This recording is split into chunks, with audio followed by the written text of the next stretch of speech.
Hey guys, tonight we're driving the 2021 Mazda CX-30 Turbo. Just a few days ago, I posted my first review on our personal Mazda CX-30, which is a premium front-wheel drive. So it'll be very interesting to get some driving impressions and thoughts on what this turbo is like compared to our personal Mazda CX-30. So a little bit of a bias. We own one of these cars. We liked it enough to actually buy one. And it's been really interesting driving this all week, because I gotta say, I think this turbo is the enthusiast choice. This has the turbocharged Skyactiv 2.5 liter engine. It makes 227 horsepower, 310 pound-feet of torque on regular 87 octane, and 250 horsepower and 320 pound-feet of torque with premium fuel, which is what I've put in it tonight for this video. So we're gonna be getting the full Monty, full power out of this Mazda CX-30 Turbo. I'm really excited to share this car with you because I think this is just one of the best daily drivers on the market. We've done, quite a few videos on the CX-30. It's practical. I think it's spacious enough. It's a little bit smaller than the CX-5, but if you have a small family or no family, this is, I think, more than enough space for the average person. It's a good size. It still feels agile and nimble. It's fun to drive. It's got about 8 inches of ground clearance. Actually, it has exactly 8 inches of ground clearance. And the all-wheel drive boasts a little bit of off-road capability while still being an enjoyable, fun car to drive. So we've got a few changes to the new CX-30 Turbo. We have blacked out headlight lenses, no change to the front splitter like there is on the Mazda 3 Turbo. We have these black wheels, which I actually think look pretty good in contrast to this white. Yeah, let's hop in. We'll take the CX-30 for a drive and show you guys what it's like on the road.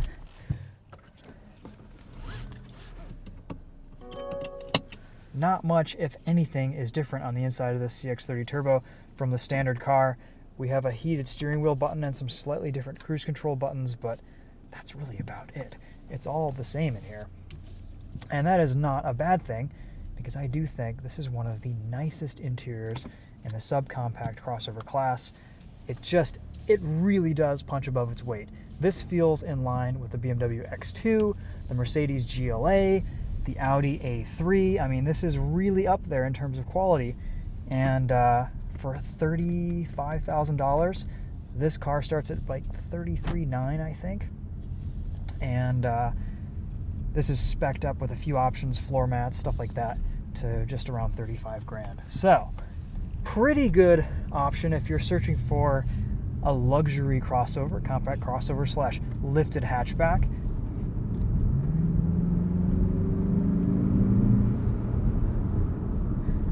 Engine sounds pretty much the same and feels about the same as it does in the CX-5 Signature and the Mazda 3 Turbo. Ride quality in the CX-30 is excellent, and of course this is only available in all-wheel drive.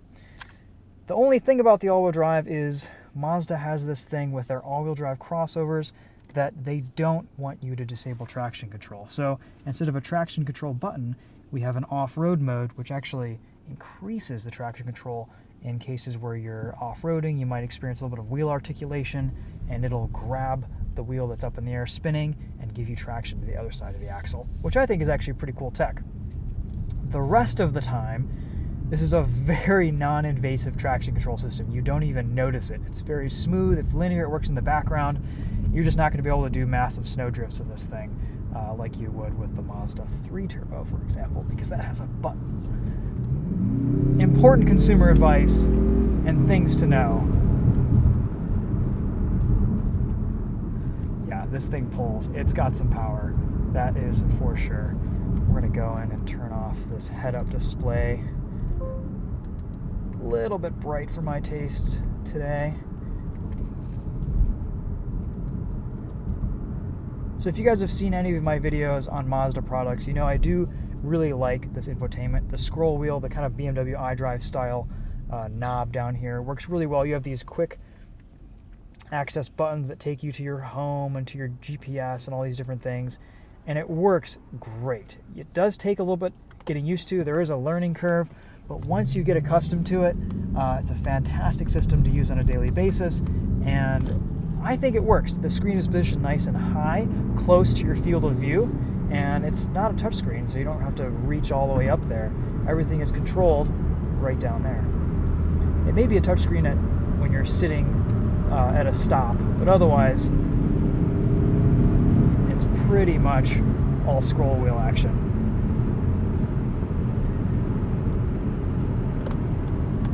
Getting onto the highway here, this CX-30 Turbo is quiet, virtually no tire and wind noise. I mean, for the class, there's some pretty loud vehicles like the Subaru Crosstrek and a lot of its other competitors, where this just absolutely demolishes them in terms of luxury and comfort and just niceness. The way this CX-30 feels driving down the road, I'm not really sure there's many other vehicles I would rather daily drive than this. I think, the CX-5 is up there. It's not as fun to drive. The Mazda 3 is up there, but it's a little bit too small.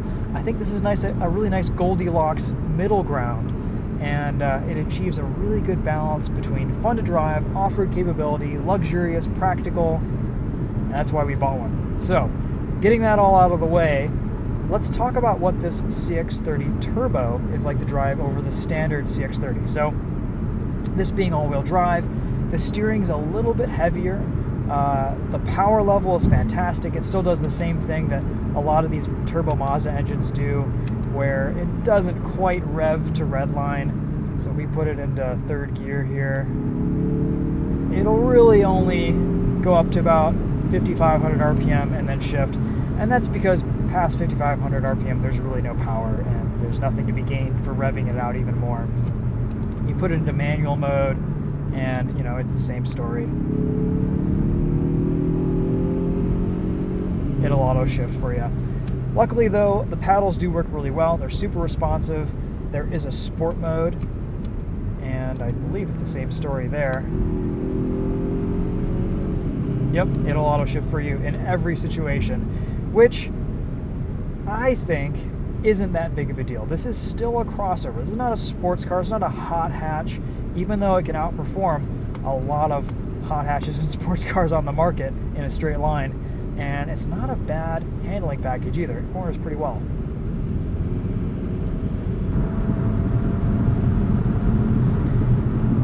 Mazda has tuned the CX-30 Turbo to be just a little bit more aggressive on throttle tip-in than, let's say, the standard CX-30.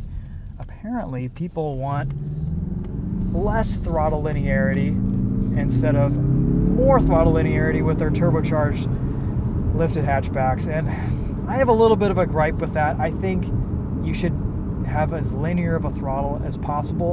In this car, maybe 40-30% throttle still feels like full throttle, and it's kind of difficult to modulate sometimes.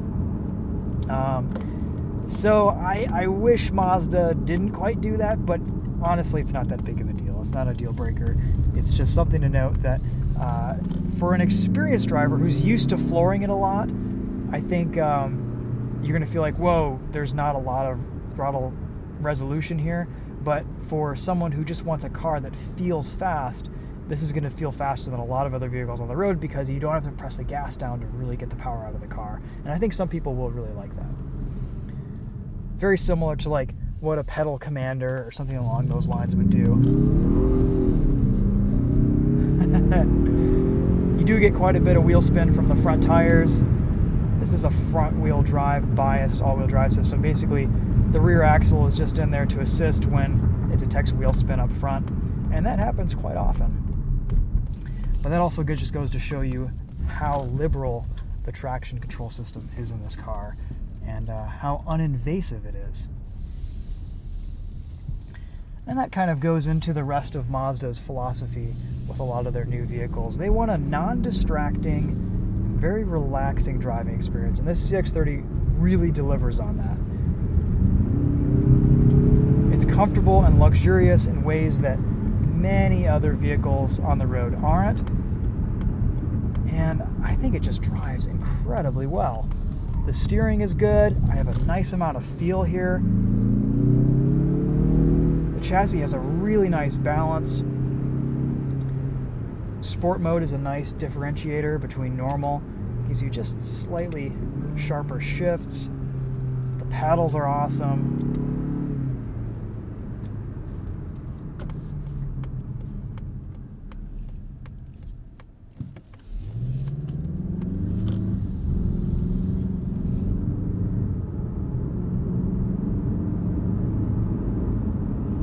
Let's go into a quick 0 to 60 here. We'll even brake torque this.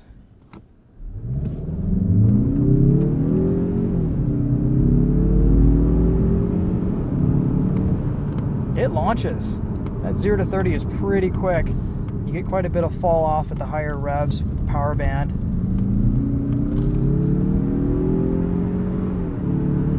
But this 6-speed auto is a really good transmission.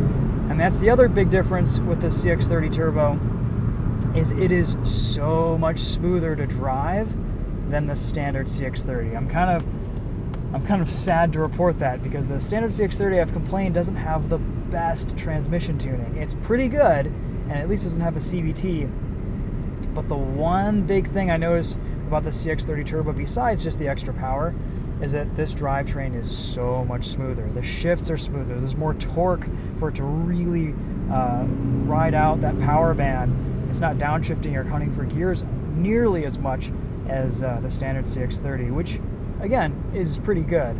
But this is just another level of smoothness, and we've seen that in a lot of examples from Mazda. The CX-5 is a really good example of that. But this thing just drives so nice, and it's noticeably an improvement over the standard CX-30 naturally aspirated motor. Again, we've covered a lot of this stuff in previous videos, but we'll just kind of go over it again. Radar guided cruise control system in this is pretty good. It's very easy to engage, disengage, skip 5-mile-an-hour increments, all that stuff. You have a very clear readout on the speedometer of what your speed is, how much you're speeding. The little red line pops up there showing you, the speed limit and how much over you are, which I think is really useful. This car does not have steering assist on the highway, it just has lane keep assist, so it'll just kind of bounce you between the lines, give you a little bit of warning if you're going off. It's a pretty unintrusive system most of the time, but still something that I usually turn off when I'm driving. I really only have one major complaint about the CX-30 Turbo, and that is the fuel range.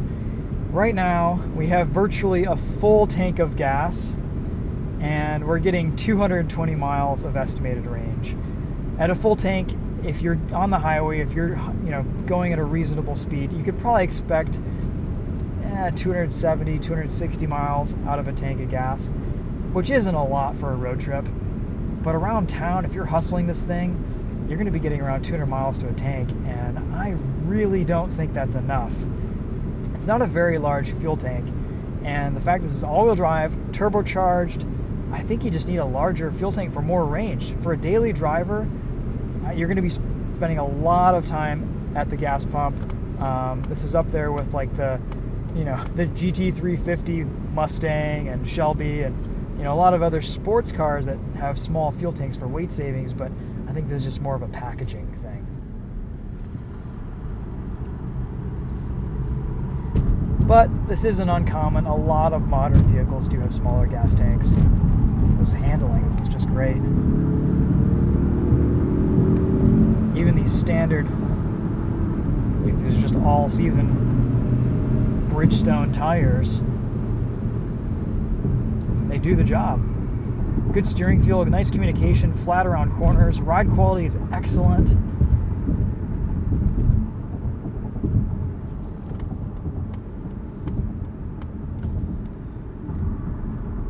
One other thing that's been finicky in my CX-30 ownership is just getting some settings to save in the menus, like getting my head-up display to save to my seating preference between, the saved number 1 setting or the saved number 2 setting. If you have multiple drivers, the 1 and 2 settings work really well, but getting them set up and getting the car to remember some of the settings is a little bit tedious. You have to sync it up with the key. If you follow all the instructions in the user manual, it works, but from a practical standpoint, it's been a little bit finicky and a little bit of a pain getting stuff to save. Very often, if I set my, if I don't want radar guided cruise control, I just want old-fashioned, good old standard cruise control.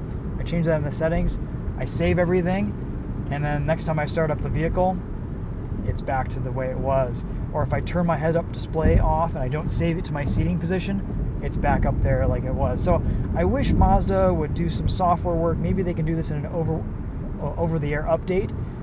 Yeah, this is a fun car to drive. I definitely would recommend this to anyone who just wants a solid daily driver. This thing is great. It's got such a nicer feel than most vehicles on the road. Mazda right now is killing it with this budget luxury thing they've got going on. Their cars just drive beautifully. And it's kind of a combination between what the Germans have been doing for a while, that level of refinement, the level of material quality, and their old fun-to-drive nature, that, you know, the zoom era of Mazda. It's a nice difference between the two, because these cars are still enjoyable to drive, they're still fun, you still feel connected to them because everything is just right. It's kind of like a budget Porsche, but maybe a little bit less complex. And that's the other thing, is these cars are very simple and easy to live with and easy to own, besides the couple things that I've mentioned. But there's always something. No car is perfect. But these new Mazda products are, I think, about as close as it gets. And yeah, I really do like the CX-30 Turbo a lot. It's a little bit pricey, but I think you're definitely getting your money's worth for the price compared to everything else in the market. If anything, I feel like the standard cars that are less expensive, like the CX-30 Premium, are an amazing bargain, brand new, even at around $30,000, because you're just getting so much car for your money, and it's such a nice vehicle to drive and to live with. Another thing too, the CX-30 Turbo, this is a fully loaded Mazda CX-30. It's got everything. And the fact this has the Bose premium audio, I've touched on it in a couple videos. This Bose premium audio is maybe the best Bose sound system I've heard in any car. Bose is kind of hit or miss, and this is definitely hit. This is a really good audio system. It's probably my favorite sound system in any Mazda product. And for some reason, this CX-30 over the CX-5, over the CX-9, this is the best Bose premium. So definitely an option that I would go for, which kind of limits you to the premium CX-30 or this Turbo. So, you know, you can expect to pay 30 to 35 grand for one of these, between this and an all-wheel drive premium, and I think you kind of can't go wrong. So those are my thoughts on the CX-30 Turbo. Slightly more refined, a little bit smoother of a driving experience. The power is nice, though I don't think it adds any more of a fun factor to this car. It just makes it faster and a little bit smoother, and you know, you can win some stoplight races here and there. But as a performance car, you know, it'll be as quick as like a GTI or something like that, which is nice to have for those few moments when you need to, you know, pull into traffic or make a pass. But I still think that the standard CX-30 is quick enough. 186 horsepower, that car has plenty of power, especially when you compare it to a lot of its rivals. This Turbo is actually kind of similar to the Bronco Sport in that it's with a 2-liter turbo, it's pretty quick for a crossover. So, you know, think of this as like if the CX-5 Signature Turbo is the budget Porsche Macan, this is the slightly budget smaller Macan. And that's kind of how I like in this. I would definitely take one of these over a BMW X2, which I think just feels so cheap compared to the rest of the BMWs on the road. The Audi A3, haven't driven one of those. And of course the Mercedes GLA was fantastic, but this is cheaper than any of those options, and this is fully loaded, and those are just base cars.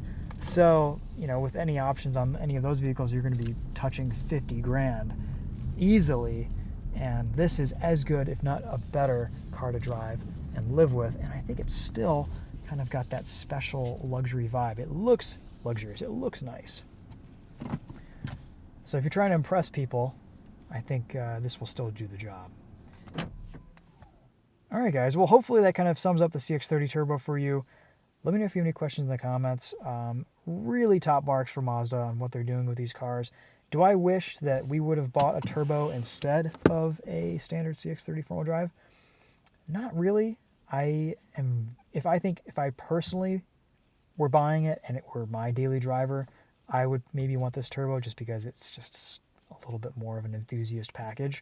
But for my wife, she's already a fast enough driver as it is, and the extra power from this would really put her into dangerous territory with speeding. So I think we made the right decision, but for someone who's more enthusiast-minded, this is probably the one you want to go for. All right, guys, that's it for this one. Thanks for watching. We'll see you in the next video. Take care.